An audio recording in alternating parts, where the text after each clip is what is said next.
Giggle a little bit. Mwahaha. That's going on the podcast. I have the Star Wars theme We're going. song. Oh, here we go. Okay. I recorded. Okay. What's going on, everyone? Hello. Michael Moeller back with the Michael Moeller mentality, and I have Dr. Morgan McDermott back. We talked. That's a couple episodes back about natural birthing, babies, and babies. her and I have both had a lot of questions, follow-ups, feedback. People are like, "Well, you didn't talk about this. You didn't talk about that. You didn't talk about vaccines." And I was like, "We can do that." Can we? We can do that.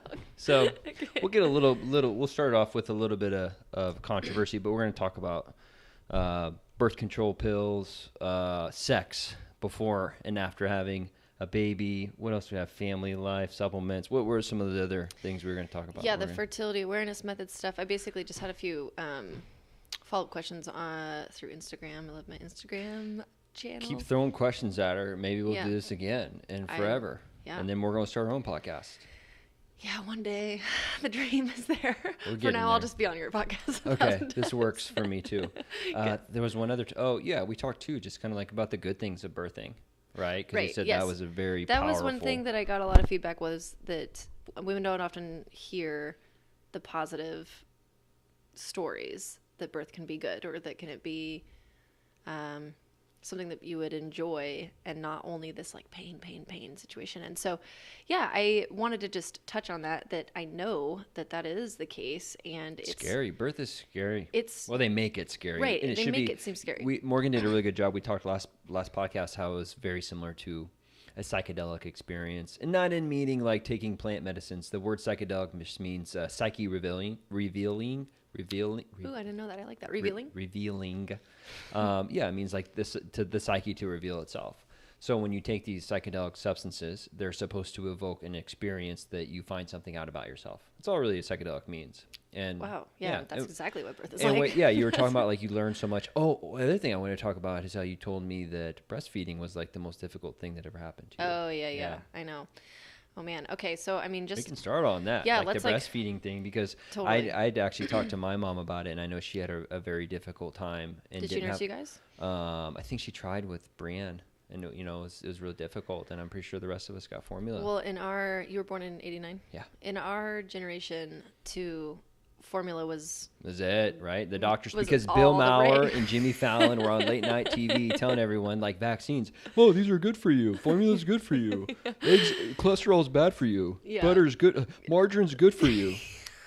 Can't listen to everything you hear on TV. I was complaining because people send me stupid late night clips of Jimmy Fallon telling you about vaccines. Like, Jimmy Fallon is a comedian, okay? He probably eats Right. margarine, okay? Well, Margarine it's- is one chemical. It's like one chemical bond away from butter or from plastic. Plastic. It's Well, like, what's funny about the Jimmy Fallon thing is that or maybe not him, but those late night comedians will then talk about the anti-vaccine movement, people listening to other celebrities, and then that's their main Yeah. basis. And I'm like, well, but what are you? Yeah. Are you doing that right now?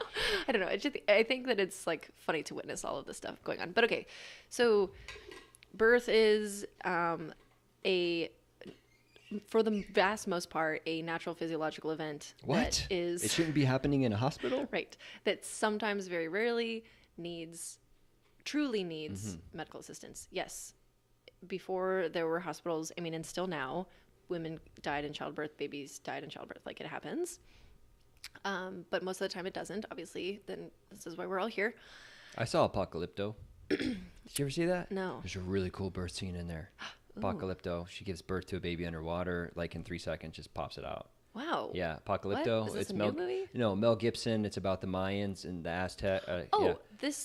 that is so weird that you're talking about Yeah. this. This came up this past weekend. I'd never seen it. but You I need wanna to see it. It's a great piece of cinema. And it sounds like it's really, really intense, though, some of those like human sacrifice Yeah, scenes. not for the faint of heart, Yeah. but that is what history I is. might just close my eyes. I don't know. I'm a little sensitive to that kind of thing. Yeah. Okay. Anyways, so yeah, I guess the first podcast is more about that. So about breastfeeding, this is what happened to me is that I was in naturopathic medical school with all of our friends who all the ones that had babies, nursed their babies. They looked very easy. I knew that breast milk was going to be very, very, very important for my baby. And I think you can get closer. if at all costs, I didn't want to have to give him formula. And I thought that I sort of had an edge going into new motherhood because I had gone to these like new mother groups and just like sat in even well before I was pregnant. And I had all these friends that were moms and all these different things. And I'd seen them nurse a little bit, not a ton. And I just thought that I was like, okay, this is going to be fine. I like rock and ready to go. Did you prepare much for that? Like you prepared for everything else? No. It was just something you took for granted. It And I was think a lot of mothers do. Totally, oh, yes. The baby's just going to grab onto my boob and everything's going to be cool. Yeah. I assumed it's going to be fine. I spent a lot of my energy focusing on the preconception and pregnancy, healthy pregnancy and healthy preconception. And then while I was pregnant and a little bit before, but mostly while I was pregnant, I was really focused on the birth. And I had been a nanny so much in my life that I was like, I know how to take care of a baby. Like, I don't need to know. But breastfeeding a baby is very different than just taking care of a baby. So where I think I got lost in the mix was like this combination of not quite having the reverence for it. Like if I had gone into birth without having the reverence and like really understanding and speaking with other people and listening to podcasts of people telling their birth stories and reading books of birth stories and all sorts of stuff, if I hadn't known what are possible things that can happen, how long it can actually last, different descriptions of the way that it feels, all sorts of stuff. If I hadn't packed my psyche full of all those things, I could see how I would have just, it would have been too much. And with breastfeeding, I think it was similar. It was like, I just didn't know. I didn't do a class. I didn't read a book. I didn't do anything. And then there was like this perfect storm situation where my son was born with a lip and tongue tie. What's that mean? Yeah, good question. Mothers know about that? Not as much as they should be. It is actually like more popular right now, although I would say that there's a bit of an overdiagnosis going on. It's almost like it's swung. But what's happening, well, what the theory is that, because people are saying, okay, everyone's talking about lip and tongue ties. What's going on? Has this been around forever? Is this new?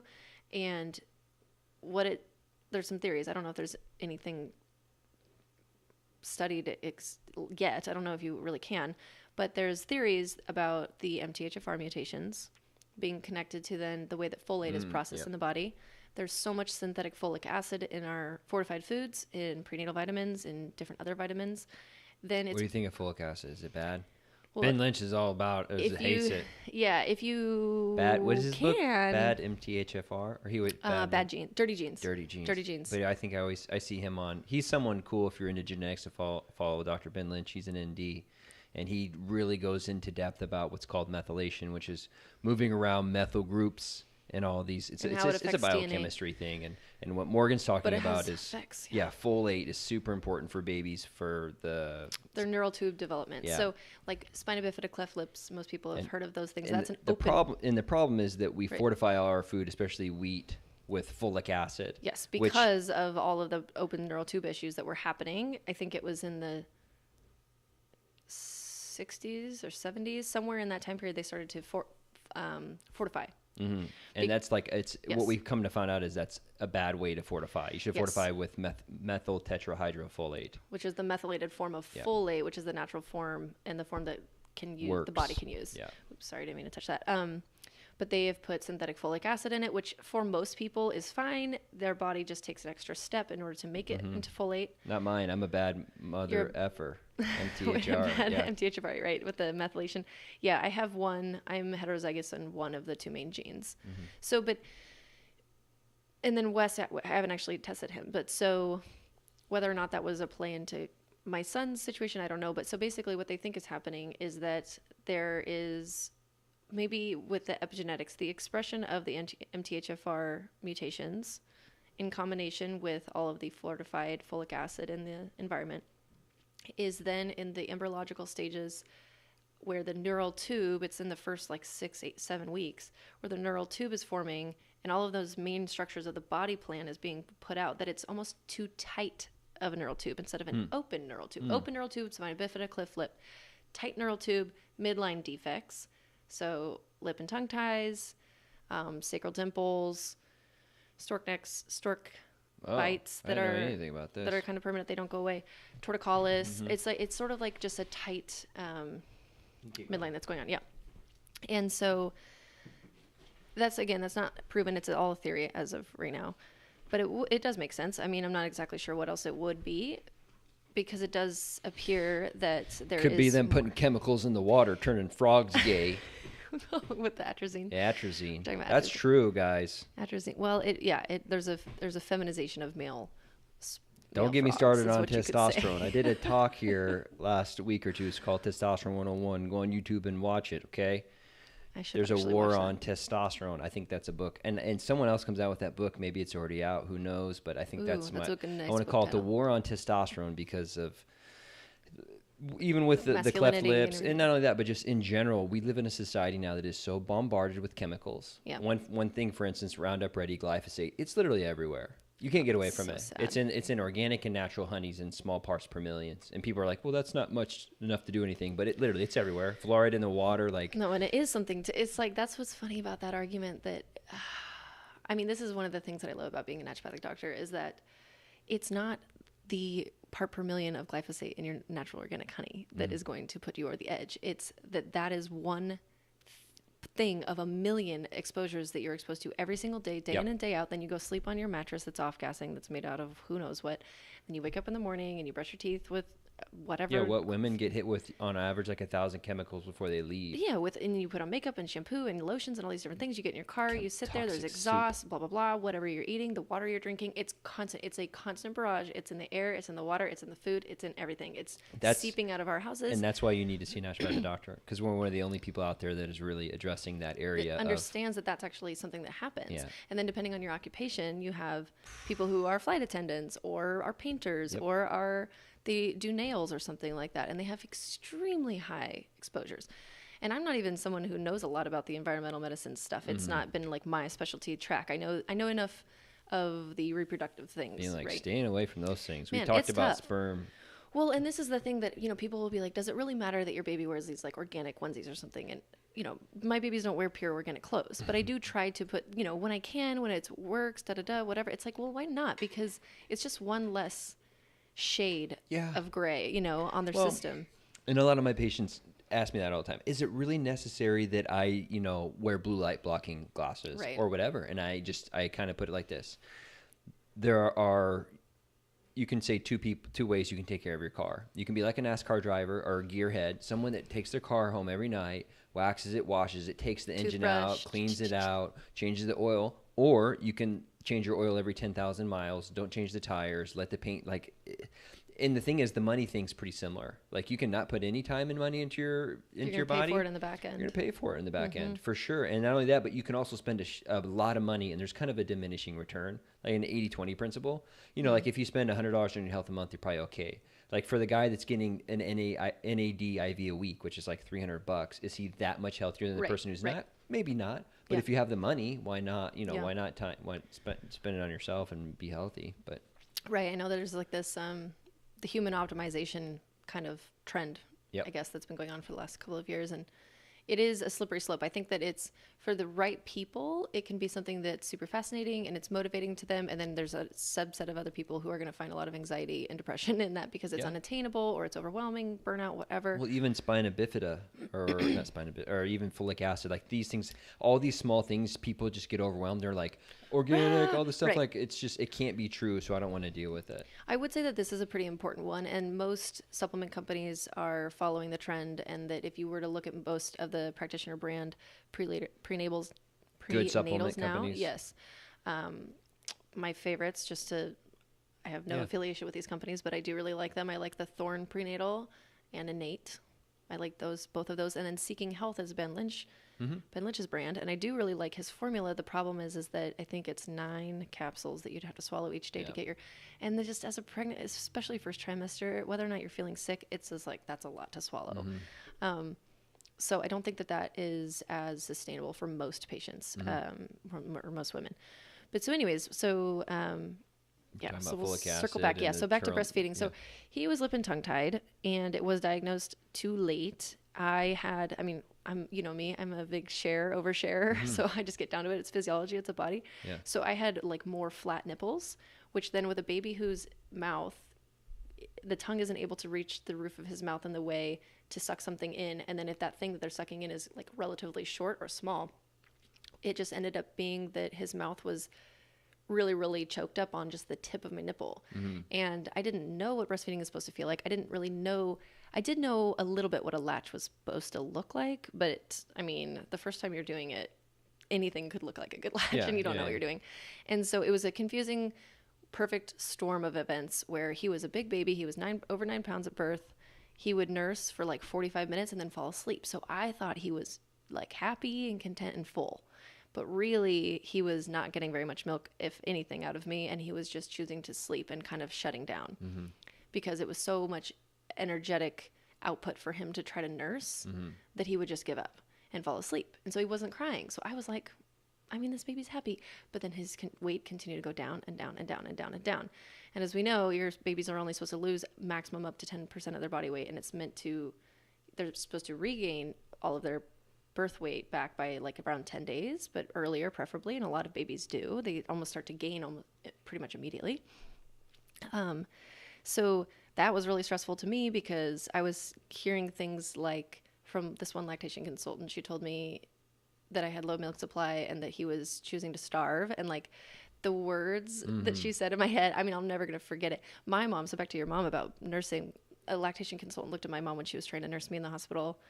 It said something like, well, how bad do you really want it? And like that nurse's words are just like ingrained into her brain because I think it's in the instinct that you want to provide the very, very best that you can for your baby is above and beyond your own needs. And see, what happened to me is that pattern got a little bit extreme because I think that probably for my mental health, I should have either like exclusively pumped for a little while or something. I should have done something a little bit different, but I was so stubborn. I was so like, I just wanted to keep pushing through and keep pushing through and keep pushing through. And I did. And I nursed him to 15 months and I'm very like happy. And it's definitely been the hardest thing that I've ever done. At the same time, I think that it's in combination with going back to medical school when he was 4 months old and the pain that I was in because my nipples were bleeding for 7 weeks. And it's like, you know, feeding a baby every 2 hours, there's no time for your nipples to heal. Like that's just, it was so hard. The whole thing was so hard. And I had recurrent mastitis. I had mastitis on day 4, at 3 weeks, at 7 weeks, 11 weeks. And can you do antibiotics or do you just like let it go away? Well, that's another really interesting topic. That'll be my first ebook is about mastitis because there isn't that much information about it, especially recurrent mastitis. So there's 2 different main types. There's a couple of other more rare types, but then there's the infectious, the bacterial, and then there's inflammatory. And I think that the first time I had mastitis on day 4 was definitely bacterial. I spiked 103, 104 degree fever really quickly. It was super severe. It was only getting worse. It was like I needed antibiotics. I got antibiotics and it went away. Still like 3 days of incredible pain and it was terrible.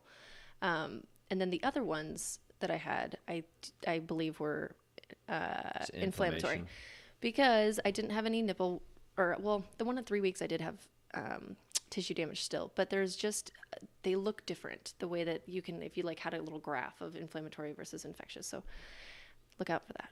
But anyway, it was just this perfect storm of like chronic pain. We know people go kind of to dark places when they're in chronic pain. This instinctual drive and need that overtook my brain that was like crazy. I would joke, and I happily joke about it still, that I felt like one of those octopus. There's like a species of octopus that will lay over her eggs after she's laid them and then die on them so that the babies eat her body as their first meal when they hatch. But it was, I felt like that in a way, in a morbid way. It was like my way of making a joke about something that was actually like really painful because I was just like, wow. And I was losing weight so fast and I developed postpartum anxiety that stayed with me until he was 10 months old. And it's funny because we were in medical school. I had no idea that what the thoughts that I was having, the things that I was doing, my inability to go throughout my day without it feeling like so hard. I really just didn't know that it was abnormal. I thought, God, this is just really hard. I don't know if I'm made to be a mother. I'm doing the best that I can. Like, why isn't this not working for me? Like, I would have a lot of these thoughts sometimes when I'd be like, why is this just so hard for me? But the idea that maybe it was because I never felt depressed. This is actually like really interesting because there's an article that's going around right now that explains that most women with postpartum depression don't actually experience the sadness and the teariness that you think. Their most common expression is rage and anger. Whoa. I know. It's Mama really bear. fascinating. Yeah, it's just this like comes from this deep place of it's almost like not cognitive dissonance, but in a way, because the instinct is so strong, and it just doesn't line up with what modern society is set up for, which is what we were talking about earlier about testosterone and hormones. And like, yeah, none of this is natural. Like, none of this, we're not meant to be in this house right now. We're not meant to be eating this kind of food up right now. It's dark outside. We wouldn't even be awake right now. Yeah. You know, all of the different things and how that all has an effect on our bodies. And especially in new motherhood, it's like, you want to do all the attachment parenting things. You want to breastfeed and co-sleep and baby wear and be there 100% emotionally available for them at all times. And it's just not realistic because we don't have the support systems. We don't live in a village. We don't, as little girls, grow up attending births and seeing how this all goes and seeing breastfeeding and having many women in the village or the tribe around us who are also lactating and they can give us a break for a minute. You know what I mean? It's just different. It's this kind of, all these little things, again, like all the little exposures of the toxins in the environment, they add up to being this actual big event. It's like autism, you know, we don't know exactly what causes autism. It's partially genetic, it's partially environmental, it's partially this, that, the other, It's never we do know that anything that causes inflammation is going to contribute to it, you know, and that's kind of the big thing. Like, I'm not saying and vaccines causes autism, but if there's stuff in there that's causing an immune response to the body, it's like possible. I'm not saying it may be one of the things that contributes to it. Yeah. Exactly. And there's a big, okay, well, do you want autism or do you want polio? That's kind of where I'm like, okay, I don't know. With vaccines, go and get educated. Like, that's all I can say. I don't like telling people what to think. Right. We already talked about, like, it's kind of, if you don't know this, in 1988, the federal government made it impossible to sue vaccine companies because vaccine companies they wanted to stop producing vaccines because they were getting sued so much because of things that went wrong. And so the federal government came in and was like, well, we need vaccines. So what we're going to do is we're going to shield you. So anytime that something bad happens, they can't sue you guys. They can only sue us. So that basically gives vaccine companies a free pass to do whatever the heck they want, which is, in my opinion, I just don't like federal government telling me what to do. And that's the one thing I get scared about with vaccines is, I kind of believe in the herd immunity thing, but it's like when you start forcing people to do things, that's when you start crossing a line because I might agree with all the vaccines now, but in 5 years from now, they might be putting something in there I don't agree with. And it's like, I can't say anything then. Mandate. Yeah. It's honestly, the idea of the mandate is a human rights issue. Yeah. You can't, your rights become someone else's responsibility. So when people are like, I have a right to not get polio, which I do you? I don't know. I'm really libertarian when it comes to everything, even healthcare. People are like, well, I have a right to healthcare. I'm like, your right to healthcare becomes my responsibility as a doctor. Doctors literally become slaves in a country that has to provide healthcare because how else are people going to get healthcare? Yeah. Like literally. And that's why you have people that, like firemen and police officers in the military work for the government. Right. That's I won't say they're if slaves. Doctors would work for the government. Wow, that'd be really interesting. I never thought about that. Yeah, and then who gets to decide what kind of health? Like, that's my big problem with universal health care. It's like, who gets to decide what health care is? Because we don't get included. In the state of California, what I do is not included, is not health care. I do health care. They do sick care. So, like, that pisses me off when they're like, we need universal health care. And I'm like, well, does that include me? They're like, well, no, you're a naturopathic doctor. Yeah, I'm like, I am making people healthy. Yeah. That's sick care. You want universal sick care is what you want. Well, if that's what you want to vote for, then vote on that. The system is so entrenched. It's so deep. I mean, my general stance, my things that I like to say about vaccines is that it's an imperfect science. It's all we have right now. I think it would be way better if it was a free market, if they were able to be in, get in trouble if something is bad, just like any other company, because there would be a drive to improve. There would be a drive to have more studies. There's a few things that are fishy for sure. I think there's polio, tetanus, and measles are effective, good vaccines. Yeah, I cut my leg. I was walking out in the wilderness. The barbed wire cut my leg. I haven't had a tetanus shot in a while. I'm going to go get a tetanus shot. Right. Exactly. So I'm for that. Exactly. But don't be telling me that I need to take a dang HPV vaccine. Like, there are studies now that show that women who have HPV vaccine have lower fertility rates. There are papers now that have researched that come out. The HPV vaccine has some really bad things associated with it. And, but it's like, okay, do you want to be infertile or do you want to get cervical cancer? The argument's that, like, well, we prevented cervical cancer. I'm like, yeah, but now there's a 10% higher rate of infertility. Yeah, but that's why we do pap smears. And pap smears are, cervical cancer grows so slowly.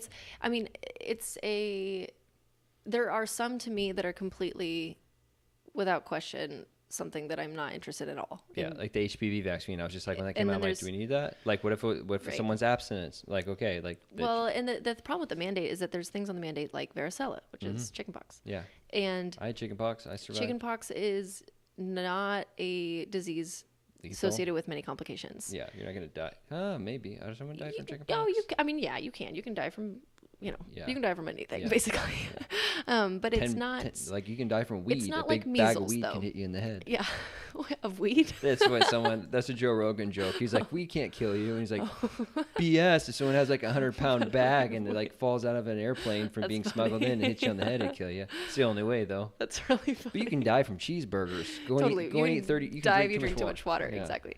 What was I going to say? Varicella. Oh, so, but then not on the mandate is PCV, which is pneumococcal, which can cause meningitis. Yeah. And so to me, I'm like, well, that's interesting. I have a lot of questions. I'm a questioner. I'm a very curious person. Yeah, and I don't have all the answers. So I just ask a lot of questions back about things. I wish that there were studies, the golden studies, right, that everybody wants to see, which is to study populations of vaccinated children versus unvaccinated children, and to study a vaccine against a saline placebo without aluminum in it, because they have done that with aluminum placebos, but that's not really a placebo. There's still something in it.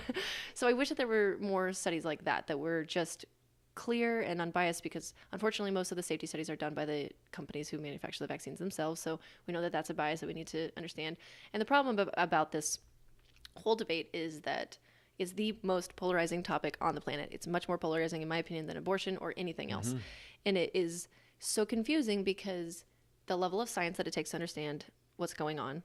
Especially like immunity. People, like, that's what I'm saying. Jimmy Fallon, you don't understand T cells. So don't be coming in here telling me like what I should think about vaccine. And who like was it Gwyneth Paltrow? Who was the one that said it's a woman, she's blonde. I know who you're talking about. was not Gwyneth Paltrow? No, it's Well, Gwyneth Paltrow has goop. I don't know. Maybe does she have an opinion about it? I'm bad at celebrity names. But my point is that, I mean, I would argue that like we don't know nobody knows anything we're still about figuring immunity. out the immune system. Right. Like, why do we have so much autoimmune disease in the last and part of Exactly. it could be that we're discovering it more. People are looking for it where we used to Right, not. the diagnosis aspect of it. And I'm like that with everything, like abortion, weed, whatever it is. Like, if you can't understand both arguments, then you're literally not a human. Like, well, I don't understand how people could be like pro-life. Well, I don't understand like people could be pro-abortion. I'm like, well, there's the devil is in the details with vaccines too. It's like there's which vaccine are you talking about? And it's like, well, look in America, you cannot say things like vaccines are not effective. Vaccines all cause out. No. Yeah. They are different. There's some that are like the measles vaccine is very effective. There are other vaccines that are not very effective.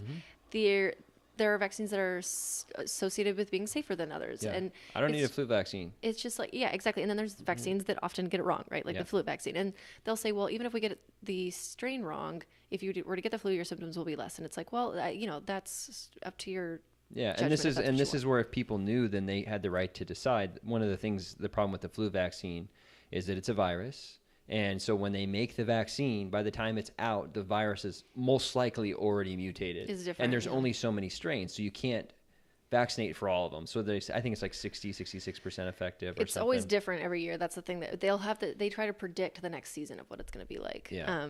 And maybe they're getting better at that. And maybe there'll be more. I haven't seen if I'm a certain population, if I have COPD and I'm an older person, maybe, maybe. But I think this is where it is. It's the right to choose, right? Yeah. That to tell anybody that they have to do it is just because not. I've seen what's it called, Guillain-Barré. Yes. I've seen someone get a vaccine and get Guillain-Barré, which is like debilitating neurological stuff. Paralyzation. And I'm like, and it's like, wow, I'd have much rather not got that flu vaccine and gotten Guillain-Barré. And that's the other thing. But then flu does kill healthy people. I mean, it's like the back and forth, Exactly. I mean, exactly. It's to be in the center and look but at both ways. But I would like to choose. Yes, like if exactly. I want to choose how, like, you don't get to tell me how, like, if you say, well, you can die from the flu or you can get these neurological diseases where and Guillain-Barré, I'm pretty sure people recover from, right? Yeah. So, but they often will have. You could lose your job and then some kind of, exactly. Well, and so then they would say, this is back to the chickenpox thing, that I think the part of the logic there is that kids being out of school means parents out of work, and just the overall productivity. And there's certain things like you got to keep the 9 to 5, keep the American dream going, the rat race. And I mean, I think that like us as naturopaths, obviously we err on the side of natural medicine, natural things. And then also I think that it affects the worldview. Like my worldview is, I was an evolutionary biologist, anthropology minor. I am very much like, what is the natural flow of this? Mm-hmm. People will die. Babies will die. Do I want it to happen to my baby? No, obviously. Mm-hmm. But I'm not naive that it could, Mm-hmm. that there's something that could happen at all given times, right? And you know, it's just this idea of ending suffering completely, or that like everyone is going to live to be 150 or something. It's just, to me, I'm like, that's not possible. Mm-hmm. It's not going to, there's a lot of other suffering you're going to create in that attempt.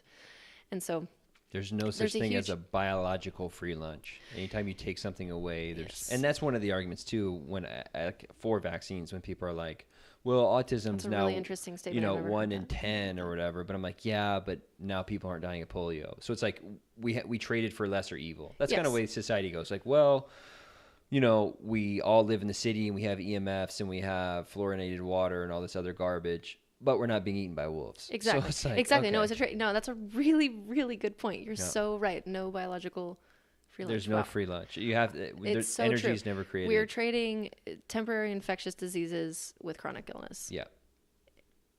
Yeah, more or less. More or yeah, less. with autoimmune disease, and then the real problem, Allergies, in my eczema. opinion, with vaccines and just the standard way of living right now is that there's so much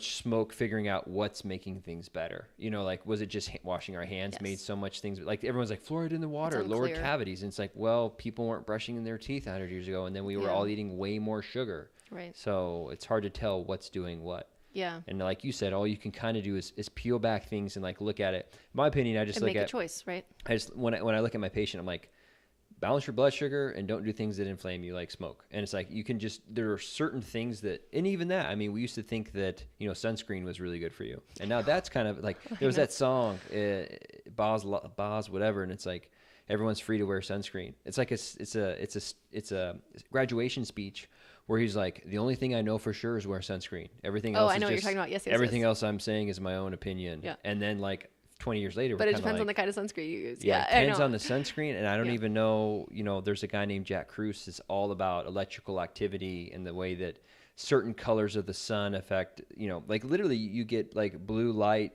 and when you have like a superficial vein, that it actually is antimicrobial. So when you sit in the sun, just like you can do ultraviolet therapy on your blood, you can pull it out and shoot it with ultraviolet rays to kill microbes. It's like we naturally did that being in the sun. Like you can tell I have very superficial veins here.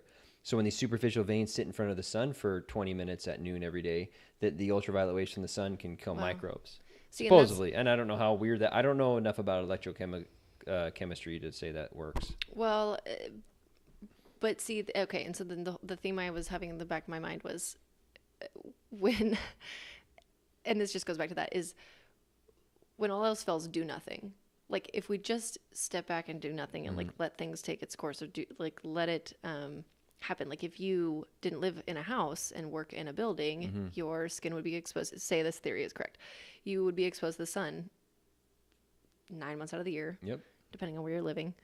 And who knows the repercussions of that. Like this is all those little things about just, this all goes back to that first conversation about glyphosate as well, is these little things matter, and we are incredibly out of balance as a human species. There's this idea about ethos. Did I talk about ethos last time? I forget. It's just the idea that the ethos of a species is the things that they come to expect. It's like the continuum. There's a book called The Continuum Concept, and it's an amazing book. It's kind of the Bible of attachment parenting. And attachment parenting in modern day society, I think, is really, really tough to execute, and that's a whole other topic. But the ethos of an animal or a species, this is the example I often give, is the ethos, for example, of a mouse. A mouse is born, and they are nocturnal. They eat insects. They expect to be able to hide and be covered by things and scurry around, and they only really come out in the dark and whatever. You get my idea. They run away if they smell cat piss, Yeah, that too. even if they've never even seen a cat. Oh, is this real? Oh, I thought you were making a joke. No, I'm pretty sure. They it's innately, like, this is Wow. where you get really into epigenetics, like that. That is so I interesting. could be wrong. Like No, but I'm I mean, that pretty makes sure sense. There's a that's lot true. of things, because it's like, why? Like, how do they know?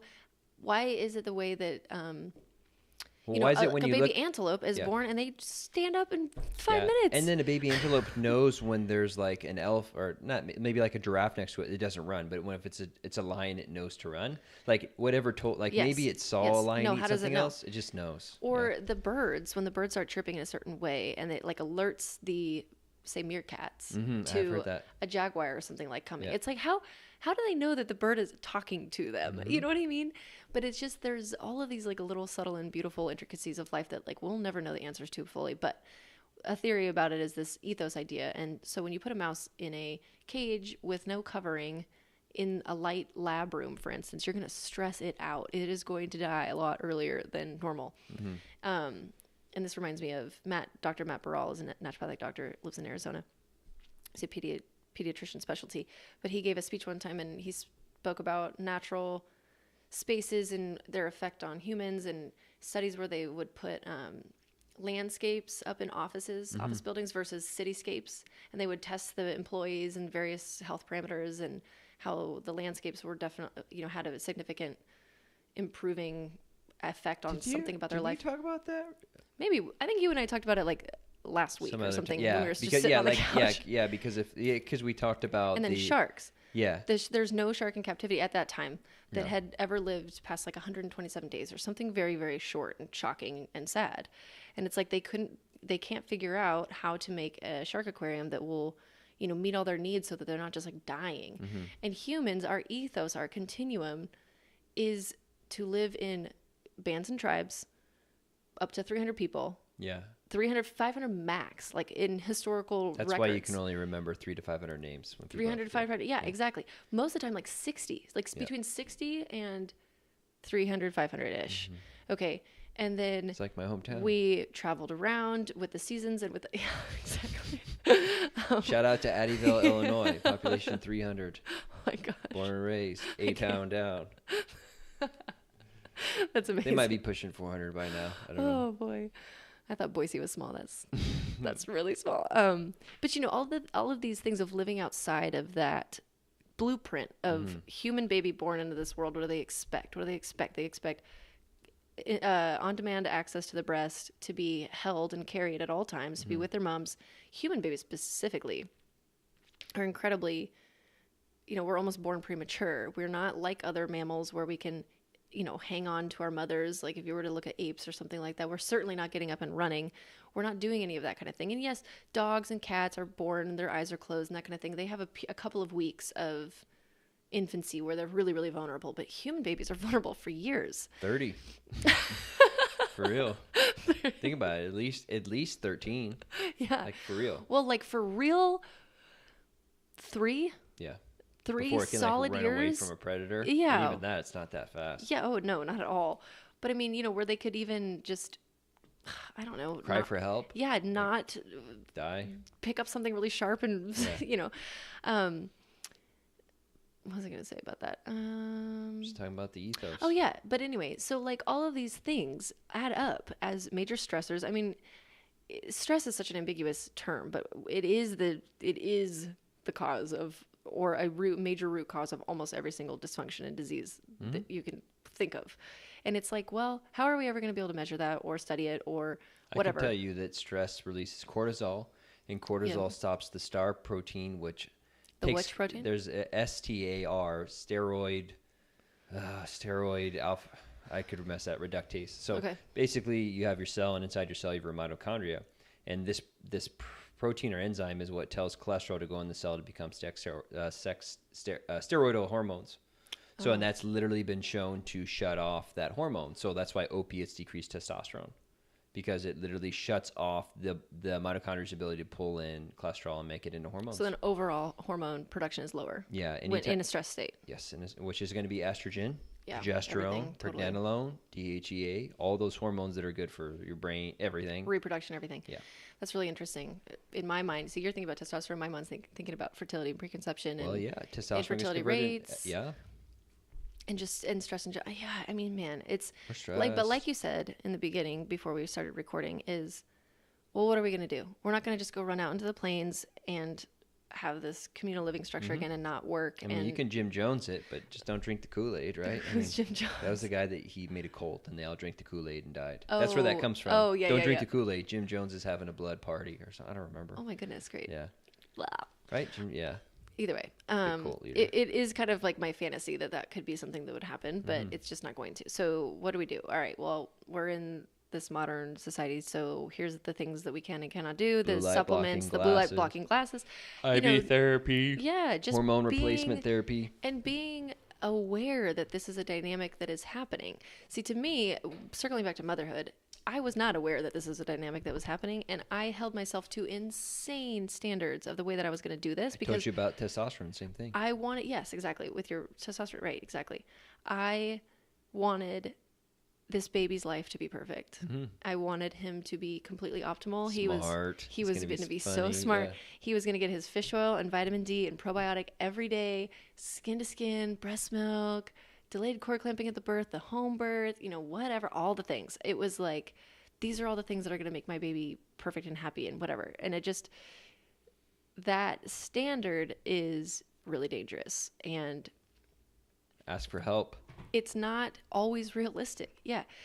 It would be in this kind of a scenario where we have a lot more support and village aspects around us, but it's just not. And this is something that's coming up in my circle of friends right now is, most of us have either like a 2 or 3-year-old and then another baby. And we're discussing this idea about attachment parenting, which we all started off our parenting journeys thinking that was what we were going to do. I really think hardcore. Just the idea that, and I'm a guy, so just the idea that in general, I'm like, good luck. How is that going to work? Right. Yeah. And it's like, well, I would argue that that's the ethos of a baby. A baby comes out and this is what they expect. And like, so we should try to match that as best we can. But then there's also real things like when women go back to work and they need to be working 8 hours a day and they're up all night with their babies. And then like, well, where does sleep training come in? And how can we, good thing, we can sleep train babies without having to have them cry it out. And maybe there's a little bit of crying involved, but it's not cry it out, go figure it out in your room, you 6-week-old baby. I'm not going to come in and for 12 hours. Like that is a different scenario than gently helping a baby learn to fall asleep on their own or whatever. But like these things will come in, and then there's the hardcore people that say, no, a baby should be sleeping like up in your armpit till they're 3 or 4 or whatever it is. And it's like, well, you're going to have to take, again, this goes back to like with the vaccines thing, you're going to have to make your own choice in your family of what works. And mass education, informed consent, it's the best that we can do, right? And understanding, though, this is why I love anthropology and all of these things, is that this is kind of like what our bodies function best given these parameters: this much sleep, this much water, this much food, da da da da da. Our health will develop the best given these kinds of things. Like a baby is much better off with breast milk than formula, but a baby is better off with formula than no milk. So it's like the tiers, of how it goes. So anyway, so this like rant about attachment parenting is that I think that the idea of the stressed, burned out mother that like can't go back to work, wants to go back to work, maybe she does go back to work and then it sucks, or maybe for some women it's fine, but it's just to expect that we're able to raise our children in this way with the huge lack of the bottom of the pyramid of the communal support and village aspect of things is really, really dangerous. And I think that contributed to my postpartum anxiety. Maybe I even did have postpartum depression because I did have rage. I had like flaming, I'm not an angry person. I'm so not an angry person. I am happy or I am like sad.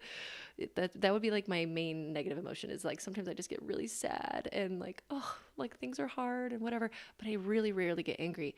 But I had moments when I was postpartum with Gage that would just flare up, like almost like up the back of my spine, almost maybe like a Kundalini energy or something, but it would just shoot out the top of my head. And I would just be like, wah! And I was just like, whoa, like where is this coming from? Like pounding the ground kind of thing. Like if he was like waking up again and I was so frustrated that like I just wanted to go back to sleep. Like, why isn't he sleeping? Like, wah! And then Wes would be like, it's okay. So, whatever. And it would just like go through me and then be gone. And I would be like immediately embarrassed and like felt guilty that I had that like reaction, because it felt like it happened to me instead of being within my control or something that I was choosing to express. The Greeks say that we are the playthings of the gods. Oh, right? The puppeteers. Well, that's what is a god. A god is something that is outside of us and controls us. Like you were taken over by Ares, the god of war at that point.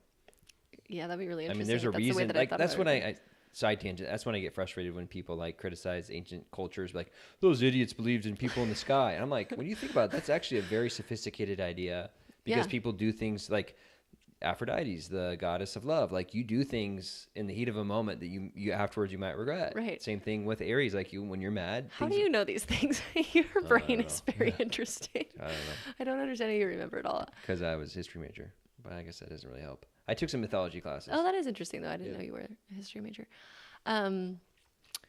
Anyway, but yeah, I mean, well, okay, when you said that thing about Aphrodite's, I wanted to mention that one of the things that I had asked, this is a pivot in our topic here, is sex after baby. A lot of people ask me that. A lot of people have asked me that for like a couple of years now, so I guess we'll touch on that. And here's what I have to say about sex after baby. If you are a breastfeeding woman, you have to know. Prolactin. Yes. I know this. Yes, good job. You have to know and expect that your prolactin is higher, which means that your testosterone is going to be lower. Just, yeah, boom. There is an evolutionary benefit, or not benefit, well, yeah, benefit to this, which is that your body is trying to... Baby's yes, more important than hubby right now. Exactly. It is putting your energy where it is most needed right now in the newborn baby. And also it's ensuring that you're not going to get pregnant again, because most women, when they get pregnant during breastfeeding, will lose their milk supply within a couple of weeks. Or it will go down so much that if they had a little infant, it would be really pretty bad for that little infant. A lot of women won't be ovulating at all during the breastfeeding time, and that's nature's way of making sure that this doesn't happen, so that that little nursling can make it to the point of eating food and have enough milk that first year, and beyond, you know, maybe 18 months, 2 years, something like that. But I mean, really at a year, a baby is eating enough that if they're not drinking milk anymore, then that's okay. Most of the time, unless there's a baby that doesn't really want to eat food, which I have had some friends that didn't want to eat. But if they were given the no option, they would, you know. But so that is something that you're going to be battling the entire time you're breastfeeding, is high prolactin and low testosterone. And then this idea of not having your cycle back and not ovulating. Women peak in libido around ovulation. Mm-hmm. Testosterone is important for women for libido, right?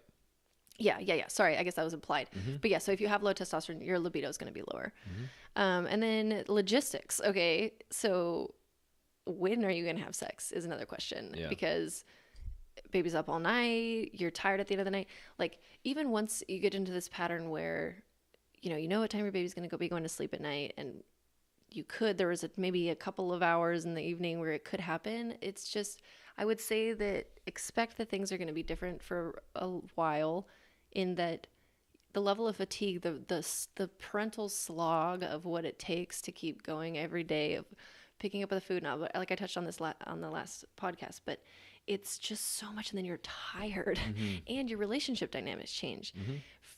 In my experience, we became like teammates, like tag in, tag out. Like, there would be certain whole days where I was like barely see him, because it would be me running off to clinic and, literally handing the baby to him and be like, bye, I gotta go. And then coming back, and then, and then going in and nursing him. And then I'd come back out into the bedroom and he's asleep, mm-hmm. or whatever.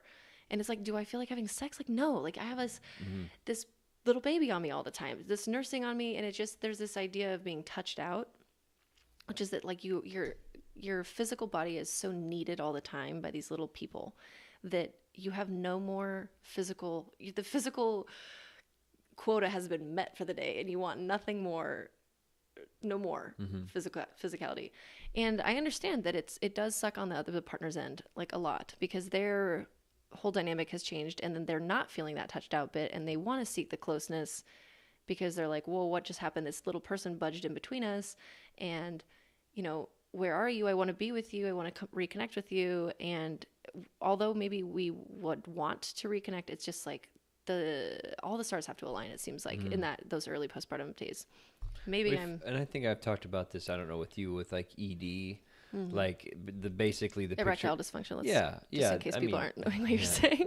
The big takeaway is like your body and nature's smart, and innately, subconsciously, if I have sex, there's a chance we have a baby. Right. And everything you just described to me is like, if you get pregnant again, you don't produce milk, and like this baby's like, how advantageous is it to have like a 6-month-year-old and then a 1.5-year-old? Like that's not advantageous. So nature's trying to be like, Let's whoa, wait. slow Yes. down. I know and I guess that's something probably more on the male side that he's probably gonna have to calm things down a little bit. Do you notice, this is a question that just popped up, do you notice in men, maybe, I don't know if you've ever even tested both things, but men who have erectile dysfunction often have low sperm counts as well? No, but I would make total sense. I would just assume that because we know that lower testosterone means lower sperm counts, and men who have lower testosterone has, it's again, it goes back to the whole like sugar and inflammation thing. Like there are certain patterns that give you low testosterone, and so that gives you low sperm. And it's like whatever's giving you low sperm is going to give you low testosterone. Okay. Vice versa. It's like is Yeah, it yeah, chicken yeah. or It's the all- egg? Where's it really coming Yeah. from? But guys who have lower testosterone often, testes are a little bit smaller, ejaculatory loads lower. So I would just assume that. Okay, interesting. Wow. I But could I'd look have that to up, pull but up a research paper. But I would something. You'd that venture would- to guess. Yeah. In your best educated guess. Yeah. And I'm That's pretty really sure interesting. Wait, you asked me if low testosterone equals low sperm counts? Yeah. If you, Yeah, yeah. pretty. Mhm. I'm pretty sure I've seen papers that say that. Yeah, they Yeah. would make sense. I mean, and then back to what you were saying about ED, it's like, not being able to get an Hard. erection. It's like the body's like you're not supposed to right now. Right. Well, and if you're not making sperm, it's like, well, then what's the point? I mean, if the biological point of life is to reproduce, Yep. then, it's interesting. That's really interesting. Yeah, and then it's gonna say conserve energy, and like I get this with guys all the time too, where they'll have sex and they'll ejaculate, and then they try and have sex again and it doesn't work, and they're like, why doesn't it work? I'm like, you just expelled a lot of energy. Your Yeah. body's not thinking, oh, I need to. It's like I just did this to this partner. Like, why do I need to do it again? Yeah. So I mean, maybe It if doesn't- you're like, yeah. and I think that Our brains and our physiology are maybe different. yeah, Maybe they want and I to. think they're but- going to start showing this more. And maybe there's some research out there, and if someone does, they can link it in the comments about. I think that testosterone is probably highest during the full moon, like the women's thing. I think that they're. I know they are starting to show like in this. Oh my yeah, God. in the summer testosterone. so I just saw a paper today. In the summer and spring, testosterone's higher than in the winter That and the is fall. so cool. Oh, Yeah. speaking of spring, so I got pregnant with both of my babies in the middle of March, and I remember going to my naturopathic doctor at the Bastyr Clinic, who was my doctor, who took care of my care, and being like, "This is crazy! Isn't this crazy?" I mean, like, springtime, Easter. Think about it. right? Well, she was like, "Actually, human fertility peaks between February 21st and March 21st. It's like the of the year. If you were to look at, obviously like within the month we have our cycles, and then like within the season, and then within the whole year, the whole calendar year, there's all these circadian rhythms and everything that's layered on top of us. Which humans. actually It's doesn't make a so whole lot of beautiful. sense because you would think Because depending. then the baby's born in the winter. But I think the baby would be better off born in the spring. But I don't Yeah, know. but we're not like, I guess you're not working. we're not eating pasture grass, and we're Yeah. not, you know what I mean? So Yeah. it's fine. But all the, think about, like most babies are born in nature, Yeah.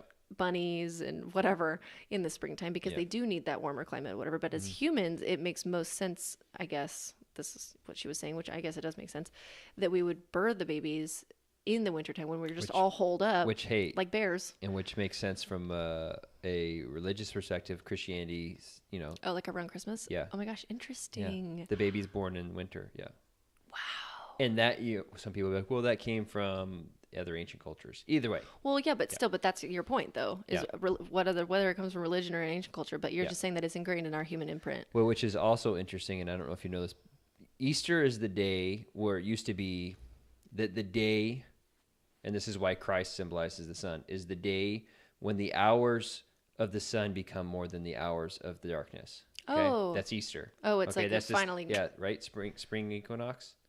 Well, Is it when or not? No, that's the summer equinox. Yeah, it's spring. That's the first. Or maybe I'm getting this wrong, but I do know that in December on Christmas is the the darkest. yeah, it's the darkest day, and the sun goes away, and then it comes back, meaning the sun's like born, Oh, interesting. and then that's why we And celebrate that links up with when he came the back. sun. Yeah, and then what happens in Easter is the days when light, Christ, the Logos, truth, because that's what the light is. The light exposes the darkness, which makes things Right. truth.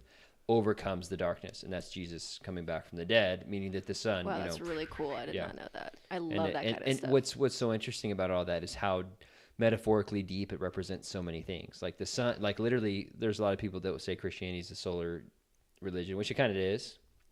I Wow, think I about have never sun. heard that. Yeah, Christos. People call the sun Christos. No, see, you know way more about religion than I do. I don't know anything about religion. So, I talked about these in one of the other podcasts with my buddy Patrick, and he's the one that actually taught me a lot of those things, talking about how the holidays were all set around certain, parts of, solarly, how the sun comes up and the moon, and it's like just weird how you would say, oh, well, that's weird that we praise the sun. I'm like, we do. No, yeah. If we I go praise with the anything, sun. it's the sun. The same thing like the Totally. moon. Like, it's so weird how the moon, it's women's cycle. Like, that's really weird. It's amazing. It's so cool.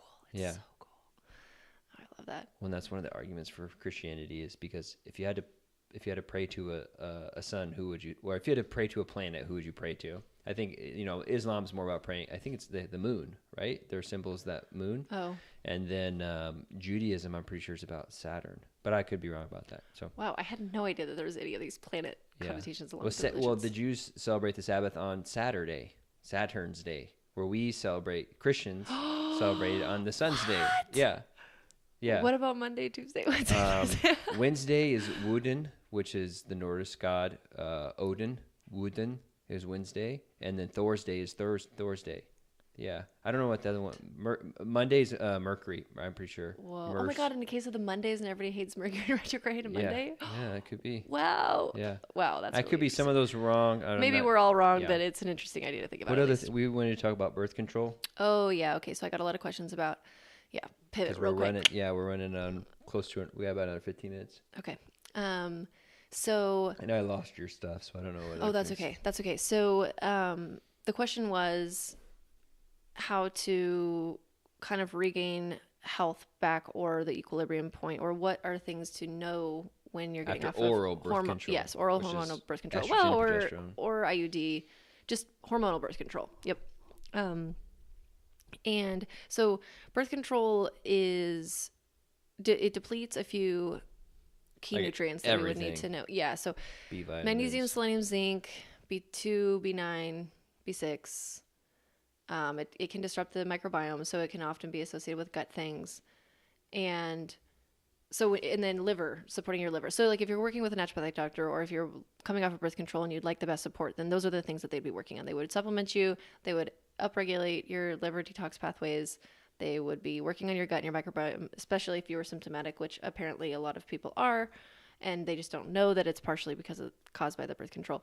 And then another thing to know is that whatever your hormonal picture was prior to going on birth control, if you were someone prone to acne, or maybe you had a PCOS picture, or maybe you had really heavy clotty periods, whatever it was, generally when you get off of the hormone pills, you're going to re-express that pattern. It's not like it went away, and a lot of women are prescribed oral birth control pills, or hormonal birth control pills rather, because of these symptoms, right? Because they have acne, or because they have PCOS or something, which is polycystic ovarian. What they're trying to do is rewire the hormonal, like basically a doctor comes in, your hormones are not where they want. So the doctor's like, I'm going to fix that. I'm going to go in there and edit these. Right. And so it just masks the problem. It's just a big Band-Aid, symptomatic Band-Aid cover. And then when you just take that off, it's still there. It's all still there. So working on the root cause of whatever that may be, if it's an estrogen-progesterone imbalance, if it's you're not ovulating, it's anovulatory cycles. And 90% of this usually I can't give that statistic, but most of that all comes from liver, right? Like with women's liver detox is huge, yes. Your liver's in charge of getting rid of your hormones. So a lot of the women, when you have all these environmental toxicities, you're stressed, eating really poorly, poor blood sugar regulation, all those things mess up your liver. So that's why a lot of people, and like same thing with, and in and of themselves, like stress in and of itself, right? And it's the same thing for teenage boys, acne and all this stuff. A lot of that comes down to, too much sugar, too much dairy, too much pro-inflammatory things. Right. Yeah. It would be a combination of diet, exercise, stress reduction, supplements, herbs.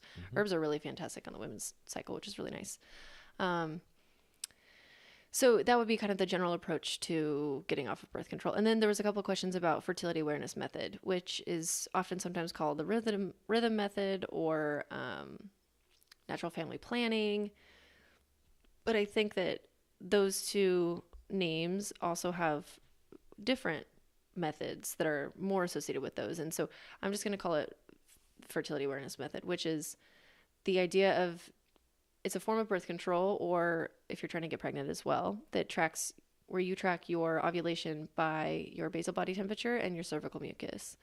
And you can check your cervical positioning as well, but Whoa. it's kind of not. Yeah, it's a lot more hands-on, obviously, and I mean, it would take about a second and a half to do, but I just think that compliance-wise, most people are not going to be doing that, but they can check their cervical mucus because usually it's physically they can see it, or if they have to go inside to check that, it's just quick and easy, and it's a lot of people aren't comfortable with touching their cervixes, so. But either way, this method, though, is a good alternative to birth control or to having an IUD, a copper IUD, or a hormonal IUD as well. Copper IUDs, just really quickly, I think it is a good option. I think that it's better for women who've had a baby before, because often the women who have not had a baby and they get a copper IUD will have continued cramping and continued heavy periods that don't make it right. There is repercussions. It's not like it's a benign thing. There's no such thing as a biological free lunch. Exactly. What it does is it's creating a low-lying level of inflammation in your uterus at all times. That's not great. And maybe you can talk me through this. This is my thinking is that your uterus lining sheds, right? Mm-hmm. Like imagine that your skin on your face just shedded once a month, right? Yeah, that would be scary. Shedded.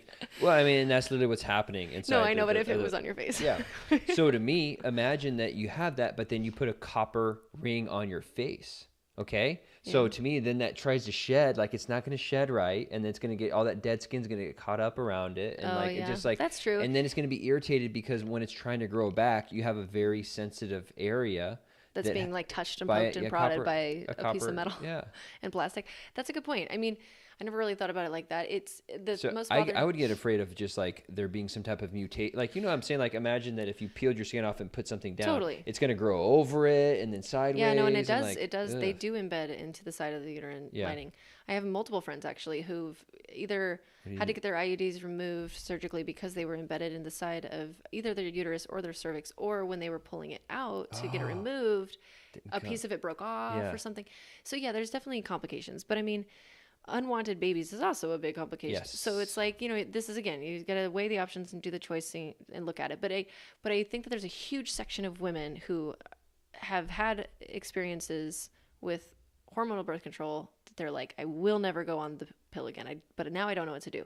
So now I'm going to go the IUD route or whatever.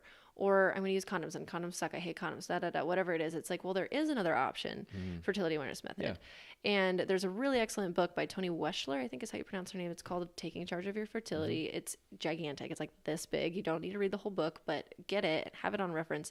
It's one of these things that I think that in an ideal world would be taught in, not elementary schools, but I don't know, junior high and high school. And it would be something that people talk about so that they can track their cycle, because women don't even know, they don't know anything about their cycles. What was so weird is that I kind of did that before I knew what that was. Like when I was dating girls, I would just, would know that they were ovulating. I was in biology class. I'm like, okay, you have a 28-day cycle. On day 14 is the only, like, there's like about 3 days. We just can't mess this up. And then I would just ask them, I'm like, oh, it's been, it's been 9 days since I just had my period. I'm like, okay, well, we can't have sex for the next couple of days, That's funny. I've heard that actually a lot recently. I feel like from men that they either can smell it on their girlfriends or wives, that they have been tracking in their head, that there's like a I usually think, I'm like, well, it's about when you've been sort of like with someone and you sort of know their patterns, then you can, sometimes they'll be like, you're about to get your period in a couple of days.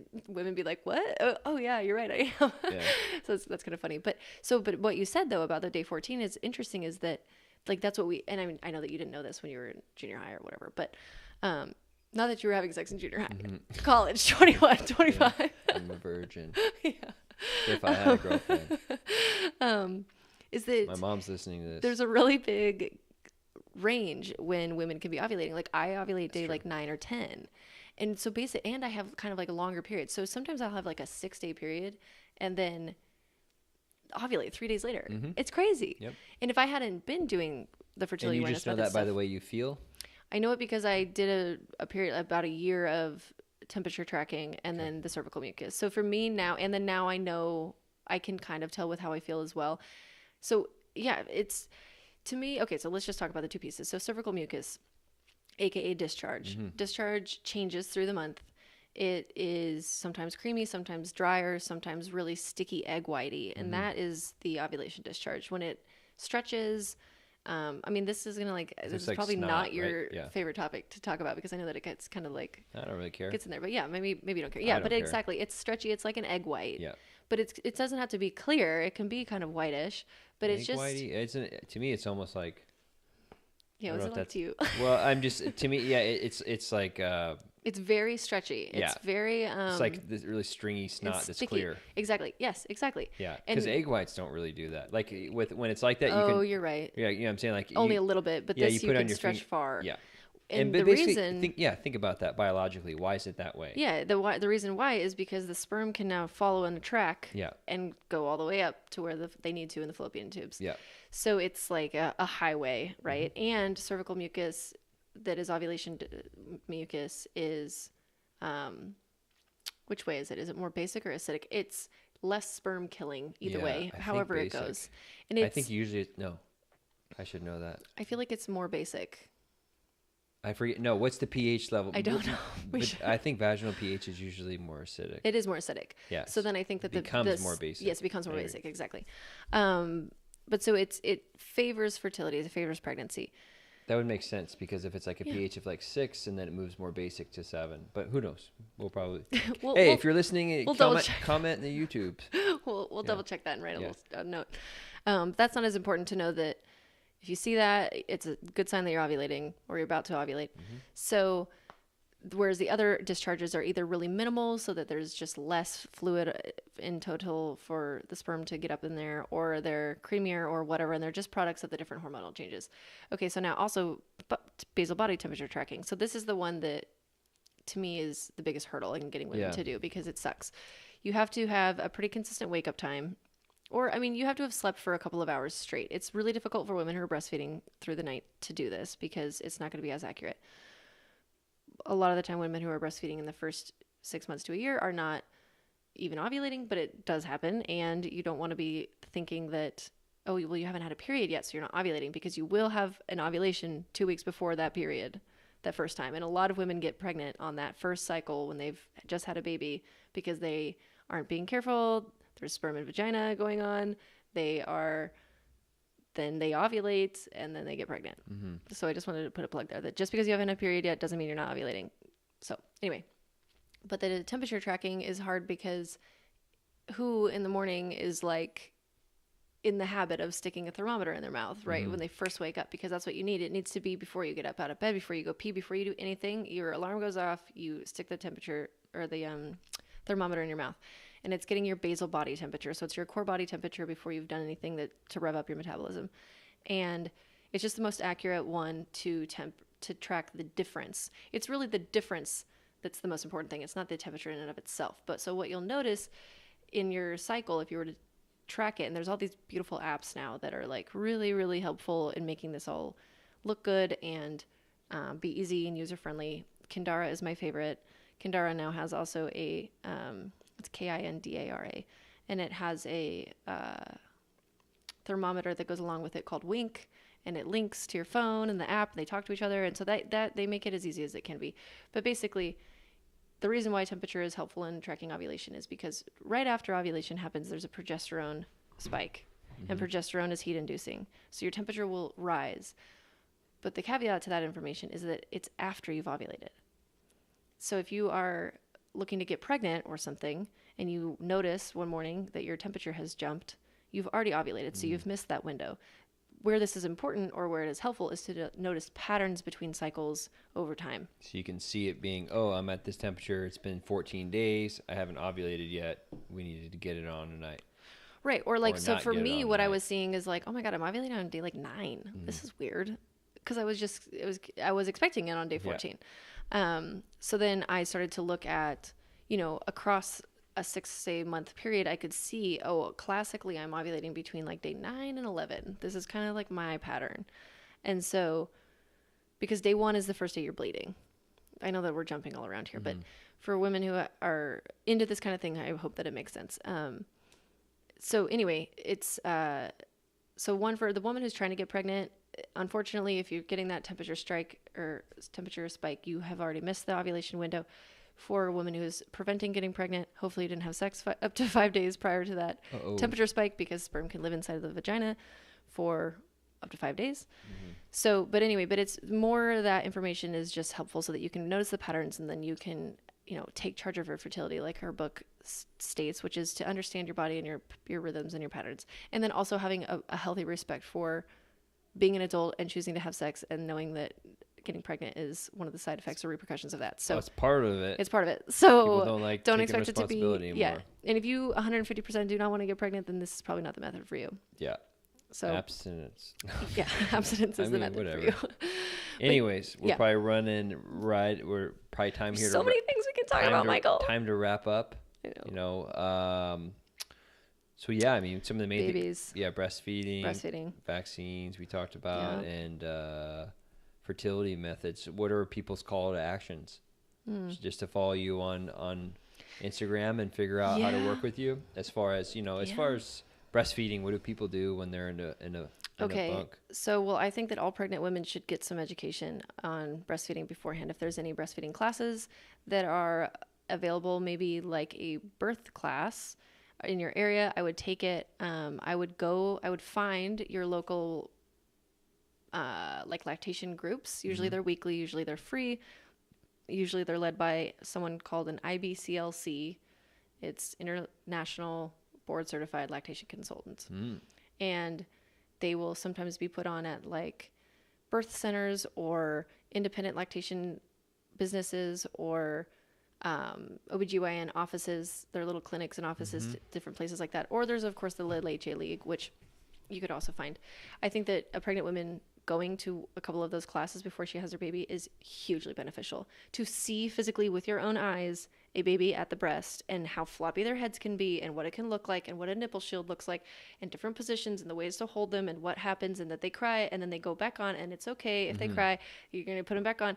Like, just these little things that you're like, oh, like, what are they doing? Like, oh my God. Like, it's just, if you have never seen it before and now you're expected to do it 12 hours a day to feed your baby, it's just ridiculous. It's so ridiculous that there's like no emphasis put on that. So I think that is hugely important. Not being afraid to hire an IBCLC privately to come to your house is also big. Yes, it might be $125 for that first appointment and then whatever for follow-ups. But if you need 1 or 2 appointments for the life of your breastfeeding relationship, in my eyes, it's worth it. Formula will be far more expensive over the course of a year. So those kinds of little investments, I think, are a good idea. And kellymom.com, Kelly, Kelly, kellymom.com is like a fantastic breastfeeding resource. It's absolutely amazing. My favorite breastfeeding book is called The Womanly Art of Breastfeeding by the Little HA League. And also, Robin Kaplan has a new book called Latch. So that's very good.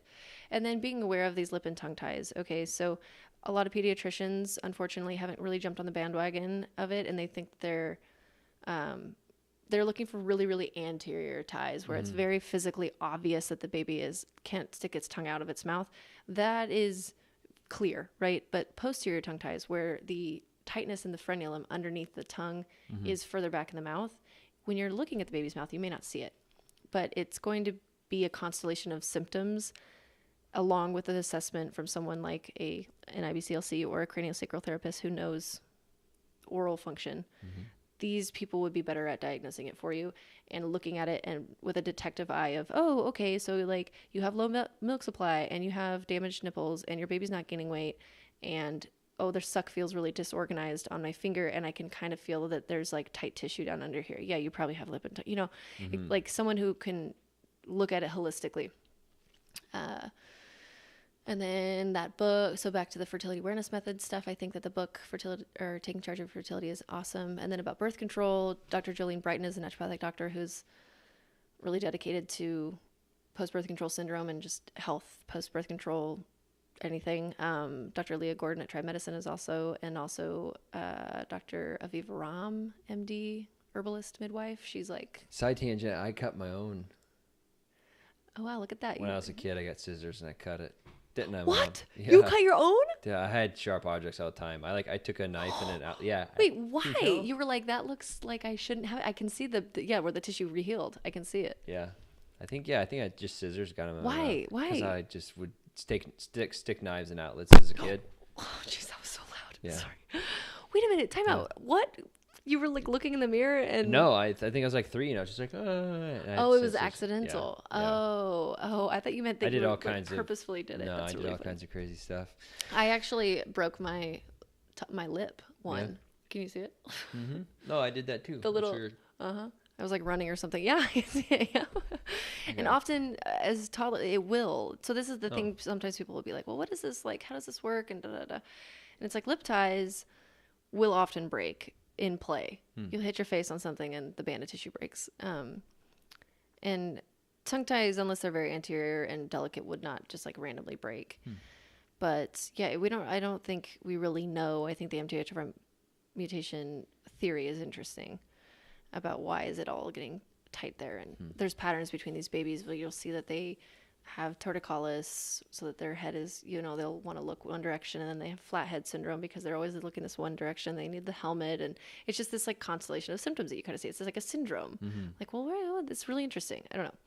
But as a woman who's trying to breastfeed that kind of a baby, that's hard work. So get some support. Get some support. Okay, and then how do people find you, Morgan? Instagram is my main way. What's your name on Instagram? Morgan MacDermott, MacDermott. All right, there it is, ladies and gentlemen. There it is. See you later. Till next time. Okay. Goodbye.